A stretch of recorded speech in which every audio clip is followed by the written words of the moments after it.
नमस्कार दोस्तों, स्वागत है आप सभी का self study with Hema Kadakoti में। तो आप सभी छात्रों का जो कि 10th का एग्जाम इस बार देने वाले हैं, तो मैंने क्योंकि मैं भी छात्रों को पढ़ाती थी और जब टेस्ट पेपर लेती थी तो सबसे ज्यादा प्रॉब्लम जो मैंने देखी है वो व्याकरण के पद परिचय वाले पार्ट में मुझे छात्रों के साथ देखने को मिली। तो आज मैं टॉपिक जो समझाने जा रही हूँ वो समझा रही हूँ पद परिचय। तो आइए विस्तार पूर्वक जानकारी लेते हैं पहले पद परिचय के बारे में। तो पद परिचय को देख लेते हैं बच्चों एक बार। पद परिचय, ठीक है, इसके बारे में जान लेते हैं कि वर्णों का सार्थक समूह शब्द कहलाता है। जो वर्णों का सार्थक समूह होता है वह शब्द कहलाता है, ठीक है। किंतु जब उन्हीं शब्दों को विभक्तियों के साथ वाक्य में प्रस्तुत किया जाए, ठीक है, एक बार ध्यान से इस परिभाषा को समझ लीजिए कि वर्णों का सार्थक समूह शब्द कहलाता है।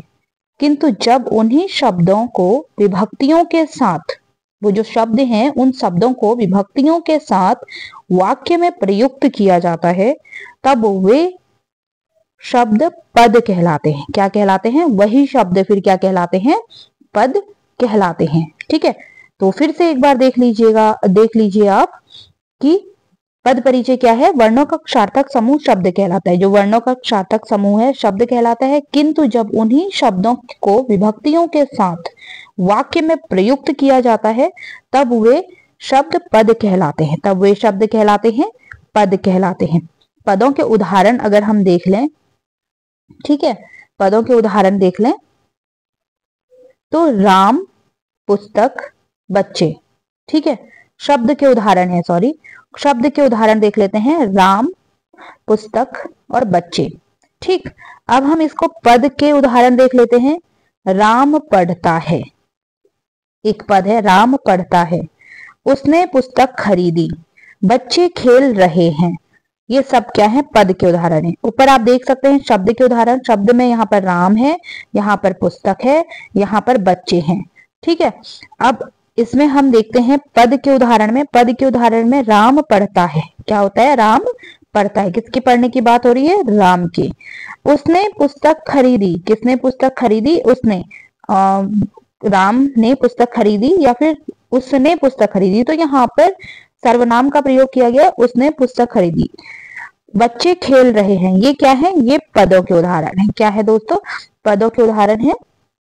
अब देख लेते हैं, पद परिचय से तात्पर्य है पदों का विश्लेषण। वाक्य में प्रयुक्त पदों का व्याकरणिक परिचय ही पद परिचय कहलाता है, ठीक है।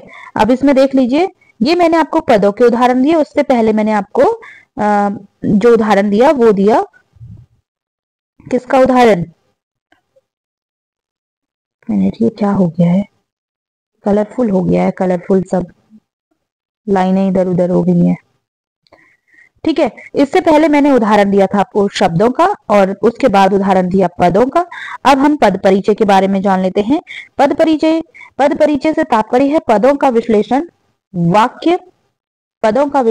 पद परिचय से तात्पर्य पदों का विश्लेषण। वाक्य में प्रयुक्त शब्दों का व्याकरणिक परिचय ही पद परिचय कहलाता है। पद परिचय से अभिप्राय, एक बार हम पद परिचय को देख लेते हैं ध्यानपूर्वक, ठीक है। पद परिचय को देख लेते हैं। पद परिचय से अभिप्राय है, यहाँ पर पद परिचय देख लीजिए। पद परिचय से अभिप्राय है अन्य शब्दों के साथ किसी वाक्य में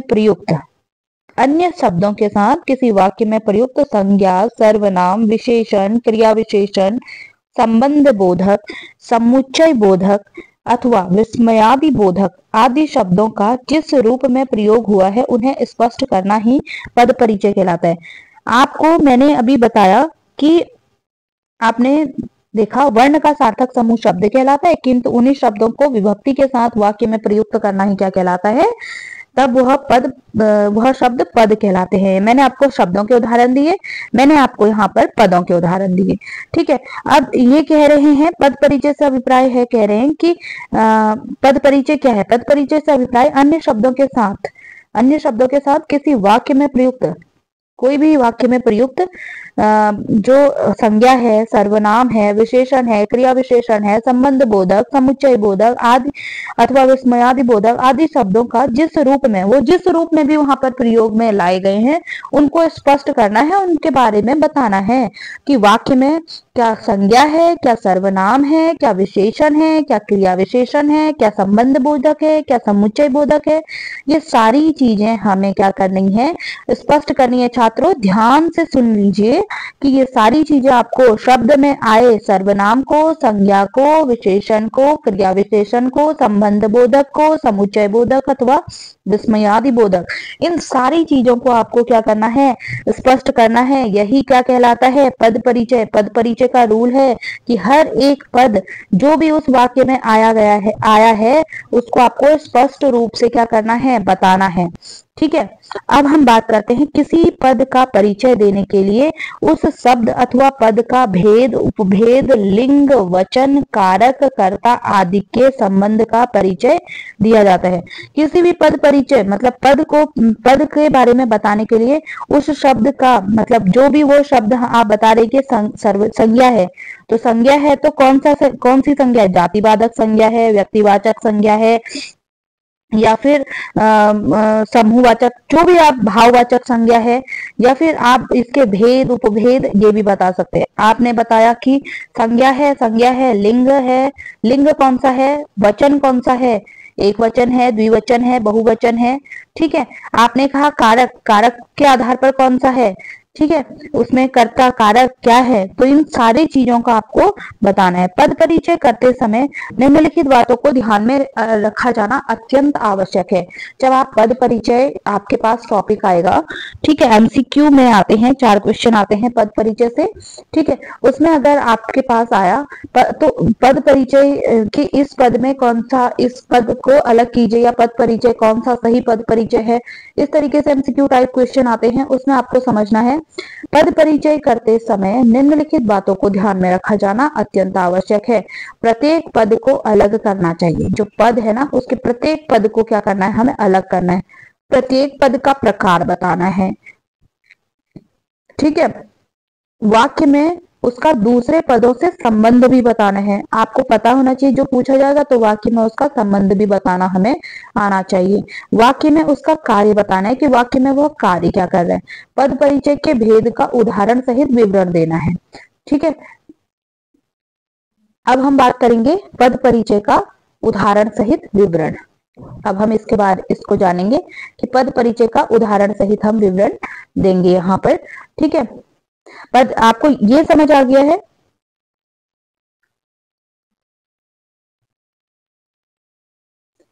यहां तक समझ आ गया। पद परिचय करते वक्त निम्नलिखित बातों को ध्यान में रखना है। पहले तो प्रत्येक पद को अलग करना है, दूसरा प्रत्येक पद का प्रकार बताना है, तीसरा वाक्य में दूसरे पदों से उसका संबंध बताना है, और चौथा इसमें वाक्य में उसका कार्य बताना है। ये 4 चीजों का ध्यान आपको रखना ही रखना है पद परिचय करते वक्त। अब हम बात करते हैं पद परिचय की के भेदों के का उदाहरण सहित विवरण, ठीक है। अब हम पद परिचय के बारे में जानेंगे। पहले हम बात करते हैं संज्ञा भेद। किसकी बात करते हैं, संज्ञा भेद की, ठीक है। किसकी बात करेंगे हम, संज्ञा भेद की। तो संज्ञा के बारे में हम बात करते हैं। संज्ञा जातिवाचक संज्ञा, व्यक्तिवाचक संज्ञा एवं भाववाचक संज्ञा, ठीक है। तो संज्ञा भेद में हमें जानना है जातिवाचक, व्यक्तिवाचक, भाववाचक, ठीक है। लिंग, वचन, कारक, क्रिया तथा अन्य शब्दों से उसका संबंध होता है। किससे होता है, लिंग से होगा, वचन से होगा, कारक से होगा, क्रिया से होगा तथा अन्य शब्दों से होगा। उदाहरण के लिए हम देख लेते हैं कि उदाहरण तरह आप देख सकते हैं, गौरव हास्य की एक पुस्तक पढ़ता है। कौन, गौरव क्या पढ़ता है, हास्य की एक पुस्तक पढ़ता है। तो गौरव क्या है यहाँ पर, गौरव होगा यहाँ पर व्यक्तिवाचक संज्ञा। क्या होगा, व्यक्तिवाचक संज्ञा। फिर उसमें गौरव व्यक्तिवाचक संज्ञा हो गया। फिर यहाँ पर बात किसकी आएगी, पुल्लिंग की। लिंग कौन सा है, पुल्लिंग है। वचन कौन सा है उसमें, एक वचन। कौन सा वचन है, एक वचन। और कर्ता क्या है, कर्ता कारक है। कारक कौन सा है, कर्ता कारक, ठीक है, तो इस तरीके से हमें क्या करना है, ध्यान देना है। तो आपको संज्ञा भेद में आप लोगों ने देख लिया होगा कि किस तरीके से लिंग, वचन, कारक, क्रिया तथा अन्य शब्दों का उसके साथ संबंध दिखाया जाता है। अब हम इसको देख लेते हैं एक बार। हास्य की, जो हास्य की इसमें बात करी है, अभी तक हमने बात करी थी गौरव की। किसकी बात करी थी? गौरव की। तो गौरव क्या है? व्यक्तिवाचक संज्ञा है, पुल्लिंग है, एक वचन है, कर्ता कारक है। अब हम बात करते हैं इसमें किसकी? हास्य की पुस्तक। यहाँ पर हास्य के बारे में बात किया गया है, हास्य की। तो हास्य में क्या है? भाववाचक संज्ञा। क्या है? भाववाचक संज्ञा, पुल्लिंग। कौन? गौरव की बात हो रही तो गौरव हंस रहा था, तो यहाँ पर लिंग में बात आएगी तो पुल्लिंग। वचन एक वचन, संबंध कारक। पुस्तक, अगर हम बात करें इसमें पुस्तक की, तो पुस्तक है इसमें जातिवाचक संज्ञा। और पुस्तक क्या है? लिंग। लिंग कौन सा है? स्त्रीलिंग। वचन कौन सा है? एक वचन। और कारक कौन सा है? कर्म कारक। पुस्तक में यहाँ पर अगर हम पुस्तक की बात करें तो पुस्तक जातिवाचक संज्ञा, लिंग यहाँ पर स्त्रीलिंग, एक वचन और कर्म कारक। तो ये इस तरीके से हर एक पद को क्या करना पड़ता है? अलग करना पड़ता है पद परिचय में। दूसरा हम भेद देख लेते हैं इसका। दूसरा भेद आप देख सकते हैं। दूसरा भेद है इसका सर्वनाम भेद। कौन सा भेद है? सर्वनाम भेद। सर्वनाम भेद में हम देख लेते हैं। सर्वनाम में पुरुषवाचक, निश्चयवाचक, अनिश्चयवाचक, संबंधवाचक, प्रश्नवाचक एवं निजवाचक, इन सारी चीजों को हम पढ़ते हैं। सर्वनाम के जो भेद है, सर्वनाम के भेद अगर हम बात करें तो पुरुषवाचक सर्वनाम, निश्चयवाचक सर्वनाम, अनिश्चयवाचक सर्वनाम, संबंधवाचक सर्वनाम, प्रश्नवाचक सर्वनाम, निजवाचक सर्वनाम। इन सर्वनामों के बारे में हम आपने पढ़ा होगा पहली क्लासों में। ठीक है, अब हम इसमें पद परिचय में देख लेते हैं कि इसका क्या रोल होता है। इसमें हम बात करते हैं लिंग की। इसमें भी बात आएगी लिंग की, वचन की, कारक या अन्य शब्दों के साथ उसका संबंध किस तरीके से। उदाहरण के लिए मैंने कहा मैं तुमसे कुछ पूछूंगा। ठीक है, मैं तुमसे क्या करूंगा? कुछ पूछूंगा। तो यहाँ पर मैं क्या है? पुरुषवाचक सर्वनाम। मैं क्या है यहाँ पर? पुरुषवाचक सर्वनाम।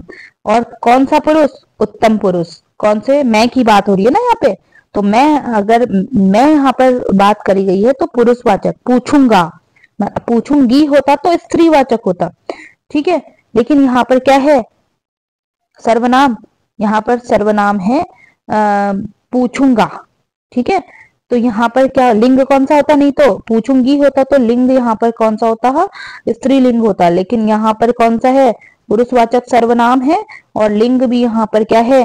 पुल्लिंग है। तो यहाँ पर बात कर रहे हैं पुरुषवाचक सर्वनाम की। यहाँ पर पुरुष भी कौन सा? उत्तम पुरुष। ठीक है, एक वचन। एक वचन कौन सा है इसमें प्रयोग किया गया है एक वचन का। मैं, एक अपने बारे में एक ही वचन, हम की बात नहीं की गई है, मैं की बात की गई है। ठीक है, फिर बात यहाँ पर की जा रही है पुल्लिंग की। तो पुल्लिंग, क्योंकि यहाँ पर पूछूंगा से समझ आ जाता है कि ये लिंग कौन सा है? पुल्लिंग है। और कर्ता कारक है। कारक कौन सा है? कर्ता कारक है। ठीक है, तो इस तरीके से यहाँ पर आपने देखा। फिर हम बात करते हैं तुमसे। तुमसे भी पुरुषवाचक सर्वनाम है। क्या है? सर्वनाम तो कौन सा होगा? पुरुषवाचक। तुम, मैं तो सर्वनाम था उत्तम पुरुषवाचक। ठीक है, लेकिन इसमें तुमसे में भी पुरुषवाचक सर्वनाम है। और पुरुष कौन सा होगा? मध्यम पुरुष। कौन सा होगा? मध्यम पुरुष। ठीक है, मध्यम पुरुष। और यहाँ पर स्त्रीलिंग, पुल्लिंग, दोनों लिंगों में संभव। ठीक है, यहाँ पर कुछ भी हो सकता है कि जिसने कहा कि मैं तुमसे कुछ पूछूंगा, तो हो सकता है कि सामने वाले जिससे भी वो बात कर रहा है वो स्त्रीलिंग भी हो सकती है और वो पुल्लिंग भी हो सकता है। कोई भी व्यक्ति उसके साथ हो सकता है। ठीक है, दोनों लिंगों में संभव है। एक वचन कारक है यहाँ पर, एक वचन।